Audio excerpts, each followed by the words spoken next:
India and welcome to my class. Today I am going to discuss the fifth lesson of NCERT, ninth class, the fundamental unit of life.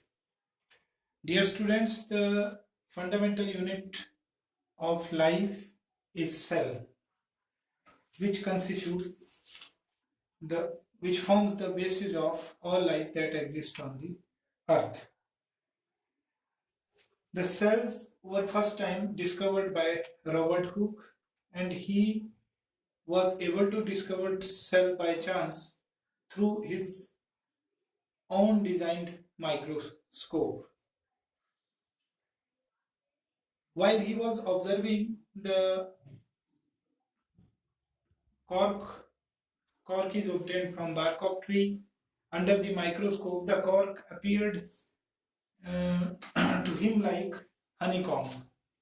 When he observed the cork, जब उसने cork को observe किया, camera को थोड़ा आगे लाइए, जब उन्होंने कॉर्क को ऑब्जर्व किया तो उसको ऐसे ऐसे उसमें कंपार्टमेंट्स दिखाई दिए एंड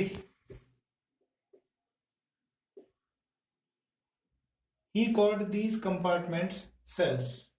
उसने इन कंपार्टमेंट्स को सेल कहा. उसने इन कंपार्टमेंट्स को सेल कहा. In Greek word cell means a compartment.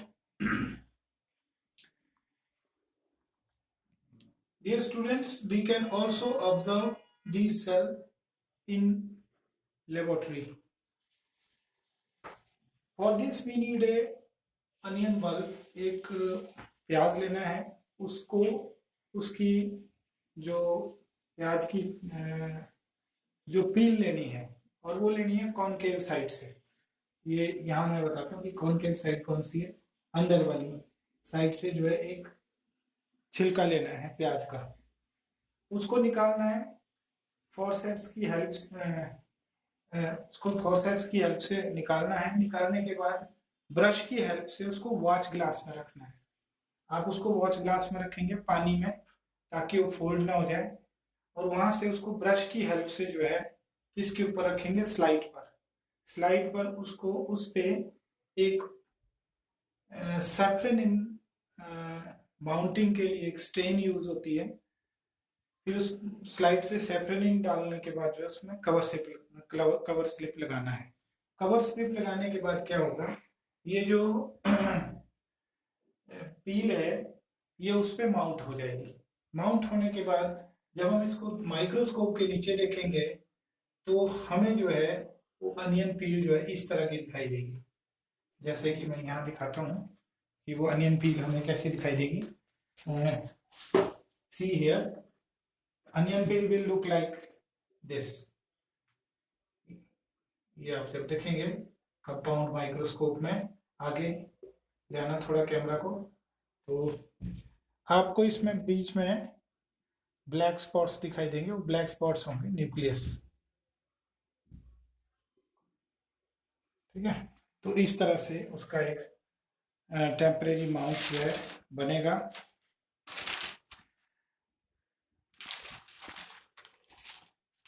It is quite interesting to know that कि सेल्स की दुनिया और सेल्स को हम तभी देख पाए जब जो है हाई रिजॉल्विंग हमारे पास लेंस की डिस्कवरी हुई. लेंस जो है इन्वेंट किए गए. इन्वेंशन के बाद जो है फिर माइक्रोस्कोप डिजाइन हुए. Dear students, there are many organisms which are of single cell. The single-celled organisms are known as unicellular organisms. Single-celled organism के बहुत सारे एग्जाम्पल हमें अपने आसपास में मिलते हैं. उसमें amoeba, chlamydomonas, parameciums and bacteria. These organisms complete their all activity and all life functions in a single cells. Let us see these organisms. I will show you. आप आगे लाएं. यहाँ पर देखिए अमीबा लुक लाइक दिस, और इसमें amoeba में nucleus होता है. न्यूक्लियस के अलावा अमीबा में फूड वैक्यूल है. Digestion of food takes place in food vacuoles and nucleus stores the genetic information. These genetic informations goes from one generation to next generation. ये इसमें दो cytoplasm is divided into two area हैं cytoplasm के. एक होता है endoplasm जो inner side को होता है, दूसरा एक्टोप्लाज्म, और जिसकी आउटर मेम्ब्रेन होती है वो सेल मेम्ब्रेन है. और दूसरा आप यहाँ साथ में ही डायग्राम जो देख रहे हैं, आप इसमें देख पा रहे हैं शायद, ये देखिए, ये है पैरामीशियम. पैरामीशियम भी एक ऑर्गेनिज्म है जो एक सिंगल सेल है, लेकिन एक वेल डिफाइंड इसका जो है इसका ऑर्गेनल सिस्टम है. इसमें छोटे छोटे अंदर कंपोनेंट्स हैं. These small components of paramecium performs some vital functions. And इसमें देखिए यहाँ पे ओरल ग्रूव है, बकल एवर्चर है, और दूसरा फूड वैक्यूल है. अदरवाइज इसमें कॉन्ट्रैक्टाइल वैक्यूल है जिसमें food digestion. There are two types of nucleus in paramecium. One is micronucleus, other is the macronucleus. So this is dear structure of paramecium. उसके बाद मैंने कहा Chlamydomonas. Chlamydomonas is a algae. ये पानी में पाई जाती है. अक्सर हम देखते हैं कि पानी ग्रीन ग्रीन दिखाई देता है. It is due to the algae, unicellular algae, due to which the water in a pond sometime appears green. This is due to the chlorophyll present in the chloroplast.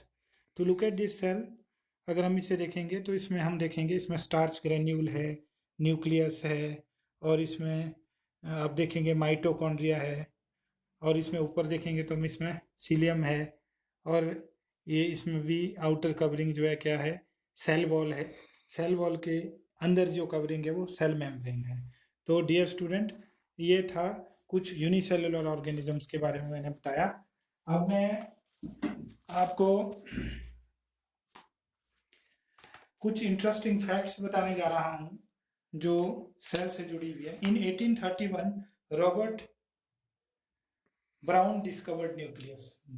Nucleus की जो discovery हुई है वो 1831 में Robert brown ने की. और Purkinje coined the term protoplasm. Protoplasm जो फर्स्ट टाइम नाम दिया. प्रोटोप्लाज्म का मतलब समझिए, cell is surrounded by cell membrane.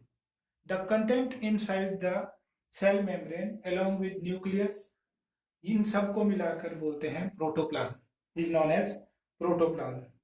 The cell, इसके बाद जो है दो वर्कर हैं, दो बायोलॉजिस्ट 1837 और 1838 में, Sheldon and Schwann, they gave cell theory.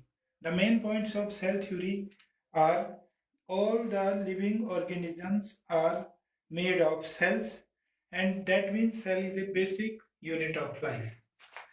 इस सेल थ्योरी को फिर और एक्सपेंड किया गया. इस सेल थ्योरी को एक्सपेंड किया गया वर्च्यू द्वारा. इन 1940 he added the cell comes from pre-existing cells. इसका मतलब है जो सेल्स एग्जिस्ट करते हैं वो पिछले सेल से ही आते हैं.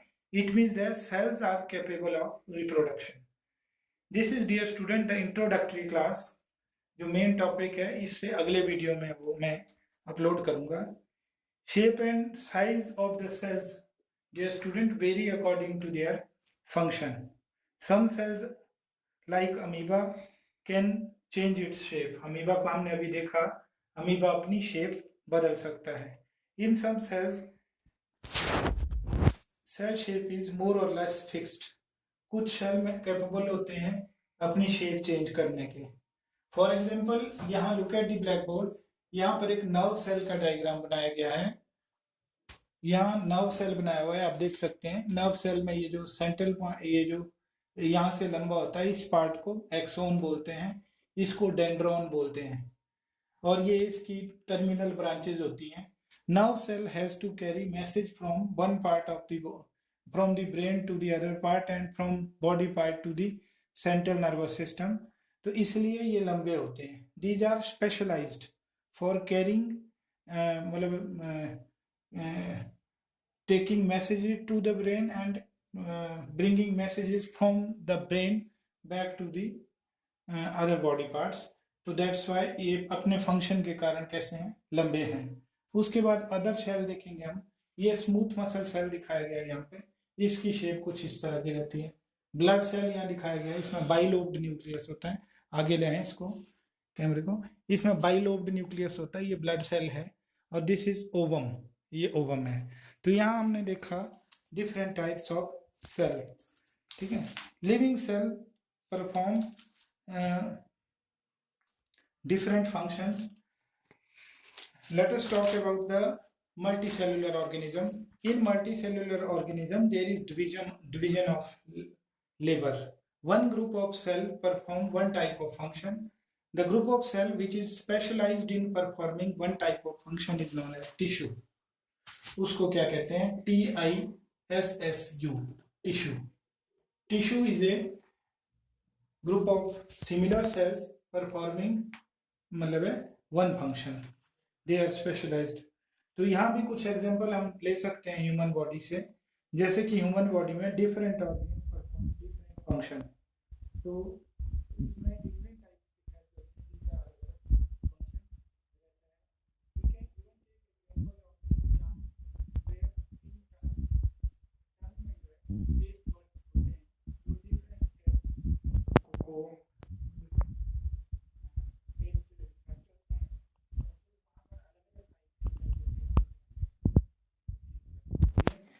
तो ये थी आज की इंस्ट्रक्शन, जिसमें हमने ये पता लगाया कि सेल्स यूनिसेलुलर ऑर्गेनिज्म अपनी लाइफ एक्टिविटी कैसे सिंगल सेल में परफॉर्म करते हैं और मल्टी सेलुलर ऑर्गेनिज्म में कैसे सेल स्पेशलाइज हो जाते हैं। अगले टॉपिक में अगला जो हमारा टॉपिक आएगा वो आएगा plasma membrane and cell wall and nucleus, इनके बारे में पढ़ेंगे। आज की ये क्लास में ये जो फर्स्ट इंट्रोडक्टरी टॉपिक है ये इतना सही है। आई होप दैट आपको ये टॉपिक पसंद आएगा। तो आज हमने सेल्स के बारे में पढ़ा है। Have a nice time.